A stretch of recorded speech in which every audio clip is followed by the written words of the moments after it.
Welcome to Mayura creations friends. இன்றைக்கி நம்ம இந்த வார புது வரவு என்ன அப்படிங்கிறத பார்க்கலாம். இந்த வாரம் வந்து பார்த்திங்கன்னா கொஞ்சம் ரோஸ் செடியெல்லாம் வந்திருக்கு, ஹெர்பல்ஸும் வந்திருக்கு. இது வந்து ஒரு புது வெரைட்டி. இதில் வந்து ஒரு 3 செடி தான் கிடச்சிது. மார்கோ கோஸ்டர் அப்படின்னு சொல்லுவாங்க. இதில் வந்து பார்த்திங்கன்னா இது வந்து ரொம்பவும் பெருசாக பூ விரியாது. இந்த மாதிரி தாமரை மாதிரி மொட்டாவே தான் இருக்கும். வாசனை பார்த்திங்கன்னா ரோஜா ஒன்னுடைய வாசனை இருக்குது. இப்படி கொத்து கொத்தாக பூக்கும். இது ஒரு வந்து பாலியந்தா வெரைட்டி. இது 3 செடியில் பூவோடு எடுத்துகிட்டு வந்தேன். ஆனால் பார்த்திங்கன்னா ஒரு வாரம் கொஞ்சம் ஃப்ரெஷ் ஆகிறதுக்கு, நம்ம ரொம்ப தூரத்துலேருந்து எடுத்துகிட்டு வரனால ஃப்ரெஷ் ஆகிறதுக்கு ஒரு வாரம் ஆகும். அதனால் மீதி 2லேயும் பூ கொட்டி போச்சு. ஒரே ஒரு இதில் தான் பூ இருக்குது. மீதி 2 இனி அடுத்த மறுபடியும் பூ தளைஞ்சு பூ வைக்கிறதுக்காக நம்ம வெயிட் பண்ணணும். இதில் 3 கலர் இருக்குது. 3 கலரில் வந்து பார்த்திங்கன்னா 1ல் தான் 3 கிடச்சிது, மீதி 2 ஒன்று தான் கிடச்சிது.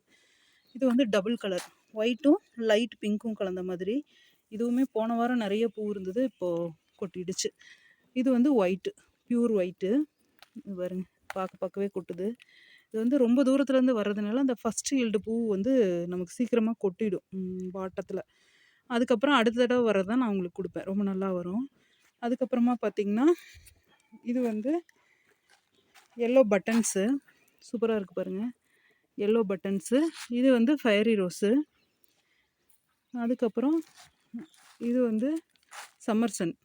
இதெல்லாம் அந்த அழுத்தத்தில் செடிங்க ஒன்று மேலே ஒன்று வச்சு அடுக்கிட்டு வரோம் இல்லையா, அந்த அழுத்தத்தில் வந்து இந்த மாதிரி எல்லோயிஷ் ஆகிடும். இப்போ எல்லாத்தையும் கட் பண்ணி விட்டோம்னா திரும்பி வரும்போது ரொம்ப நல்லா வரும் நமக்கு. இது வந்து ஐஸ்வர்யா ரோஸு. அதுவும் அப்படி தான், எல்லாமே ஃபுல்லாக அப்படியே பூவோடு வந்தது, கொத்து கொத்தாக பூவோடு வந்தது. பாருங்கள், இந்த பூவினுடைய இது தெரியும் உங்களுக்கு. எல்லாமே கொட்டிடுச்சு, ஒரு வாரம் ஆயிடுச்சு. கொஞ்சம் ஃப்ரெஷ் ஆகணும் அப்படின்ட்டு வச்சுருந்தேன். அதே மாதிரி பட்டன்ஸில் பாருங்கள், இன்னொன்று, அது ஒரு பட்டன், இது ஒரு பட்டன். இது வந்து அதை விட சின்னதாக பூக்கும், ஆனால் நிறையா பூக்கும், அதை விட நிறைய பூக்கும். அந்த மாதிரி ஒரு ரகம் சூப்பராக இருக்குது பாருங்கள்.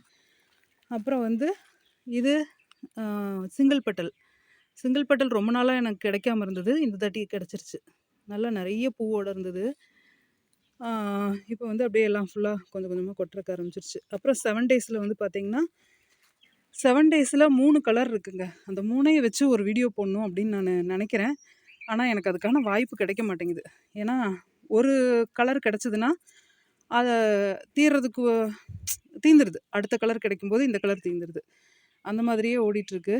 இதில் நான் உங்களுக்கு இன்னும் முழுசாக விரியலை, விரிஞ்சோடனே ஒரு வீடியோ மட்டுமாவது போட்டுடலாம். இது பாருங்கள், கொஞ்சம் இந்த ஒயிட்டு எல்லோயிஷ் கலந்த மாதிரி இருக்கும்.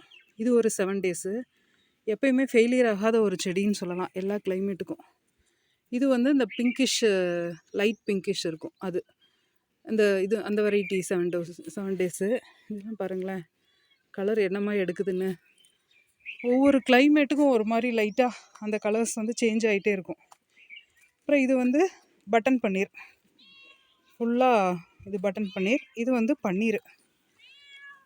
பன்னீர் ஒவ்வொரு நேரத்துக்கு கிடைக்காது, நிறைய கேட்பாங்க, கிடைக்காது.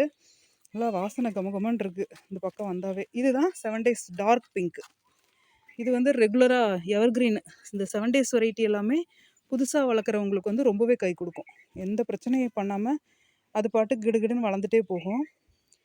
இது பார்த்திங்கன்னா எனக்கு ரொம்ப நாள் ஸ்டாக் வச்சு விற்கிறதுக்கெல்லாம் இந்த 7 டேஸ் பிங்க் தான் ரொம்ப நல்லா கை கொடுக்கும். பூச்சி தாக்கத்தெல்லாம் பெருசாக வராது. அதனால் இந்த பக்கம் பார்த்திங்கன்னா நாட்டு புதினா, அங்கே வச்சுருக்கிறது நாட்டு புதினா. கொஞ்சம் உள்ளே வச்சுருக்கிறதுனால கிட்டக்க போய் எடுக்க முடியல.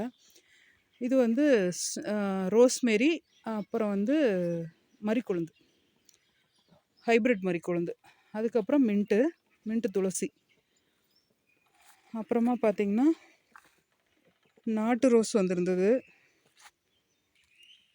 இது வந்து தைவான் பிங்க் கொய்யா. மாடி தோட்டத்தில் அட்டகாசமாக வளரும் பாருங்கள், பூ எடுத்துருக்கு பாருங்கள். இது வந்தோடனையும் சொல்லி வச்சுருந்தாங்க, அவங்களுக்கு கொஞ்சம் கொடுத்துட்டேன். அப்புறம் மீதி இருக்கிறது தான் இப்போது இதில் நான் வச்சுருக்கேன். இது வந்து பார்த்திங்கன்னா அவங்க ஆல்ரெடி என்கிட்ட ஒரு 5 செடி வாங்கியிருந்தாங்க, மாடியில் வச்சுருக்காங்க. ஒரு 200-300 கொய்யா நான் பறிச்சிருப்பேங்க. எங்கள் வீட்டில் கொய்யானா ரொம்ப பிடிக்கும். ரெகுலராக கொய்யாப்பழம் கிடச்சிட்டே இருக்குது. இதில் சாப்பிட்றதுக்கு, காயோடவே சாப்பிட்றதுக்கு ரொம்ப நல்லாயிருக்கும் அப்படின்னு சொல்லிட்டு அவர் மறுபடியும் கூட வாங்கினாங்க, மாடியில் வைக்கிறதுக்கு தான். அந்த மாதிரி மாடியில் வைக்கிறதுக்கான ஃப்ரூட் வெரைட்டி வந்து அருமையான ஒரு வெரைட்டி இது. அதுக்கப்புறமா பார்த்திங்கன்னா இது வந்து ராமர் பானம் முல்லை. ஆ, இது வந்து பவளமல்லி. பவளமல்லியும் வந்திருக்கு. இது வந்து பாரிஜாதம். பாரிஜாதம்ல அடுக்கு, சிங்கிள் பெட்டல் 2மே வந்திருக்கு. பாருங்க, இது வந்து அடுக்கு. சாமிக்கு பூ வைக்கிறவங்க இத நீங்க வாங்கி வைக்கலாம். இது வந்து சிங்கிள் பெட்டல். இது ஒயிட்டு தான், சிங்கிள் பெட்டல். 2மே வந்து நல்லா பூக்கிற ரகம். கொஞ்சம் வைக்கிற இடம் வந்து பார்த்திங்கன்னா, செமி ஷேடாக இருக்கணும். இல்லைன்னா பாரிஜாதம் வந்து எடுக்காது. மொட்டை வெயில்ல அந்த மாதிரிலாம் வச்சோம்னா செடி ஒரு மாதிரி ஆகிடும். அப்புறம் இது வந்து பார்த்திங்கன்னா ஃபுல்லாக பப்பாளி, ரெட் லேடி பப்பாளி. அதுபோல் இதில் வந்து பார்த்திங்கன்னா கிழங்கு வெரைட்டிஸ் வந்திருக்கு. இது வந்து ஆகாச கருடன் கிழங்கு, நம்ம வீட்டில் முன்னால் கட்டி தொங்க விடுவோம் இல்லையா, அந்த கிழங்கு. அப்புறம் இது வந்து கருமஞ்சள். ரொம்ப நாள் கழித்து இப்போ தான் வந்திருக்கு கருமஞ்சள். ஏன்னா செடியே எங்கிட்ட தீந்துருச்சு. ரொம்ப நாள் செடி ஸ்டாக் வச்சுட்டே இருப்பேன். இப்போது செடி தீர்ந்து போச்சு. அதுக்கப்புறம் இது வந்து கொடி உருளை. கொடியில் வரும் இல்லையா உருளை, அந்த உருளையோட விதை, கிழங்கு. இது நம்ம வச்சிட்டோம்னா நமக்கு அழகாக கொடியிலே பறிச்சுக்கலாம். நல்லா ஏதாவது ஒரு மரம் இருக்குது அப்படின்னா மரத்தோரம் வச்சு விட்டோம்னா அப்படியே மரத்தில் ஏறிக்கும். அப்படியே குட்டி குட்டியாக காய் வச்சுருக்கோம். நான் இது உங்களுக்கு ஒரு தனி வீடியோவாக போடுறேன் காய்ச்சிருக்கிறத. இப்போ இந்த வாரம் வந்து இதெல்லாம் புது வரவாக வந்திருக்கு. நீங்கள் தேவையானதை ஆர்டர் பண்ணுங்கள். இன்னும் சில ரோஸ் வெரைட்டிஸ் வந்து நான் அப்டேட் பண்ணல. ஏன்னா நான் சொன்னேன் இல்லையா, அந்த அழுத்தத்தில் வந்து எல்லாம் இலை மஞ்சள் ஆயிடுச்சு. திரும்ப கட் பண்ணி விட்டு ரீக்ரோ பண்ணி அப்டேட் பண்ணிக்கலான்ட்டு விட்டுட்டேன். அது ரெடி ஆனதுக்கப்புறமா நான் உங்களுக்கு அப்டேட் பண்ணுறேன். இதோட நெய் மிளகாயும் வந்திருக்கு. தேவைப்படுறவங்க அதுவும் ஆர்டர் பண்ணிக்கலாம். இது போல் பயனுள்ள தகவல்களுக்கு நம்ம சேனலை சப்ஸ்கிரைப் பண்ணுங்கள், லைக் பண்ணுங்கள், ஷேர் பண்ணுங்கள். தேங்க்யூ.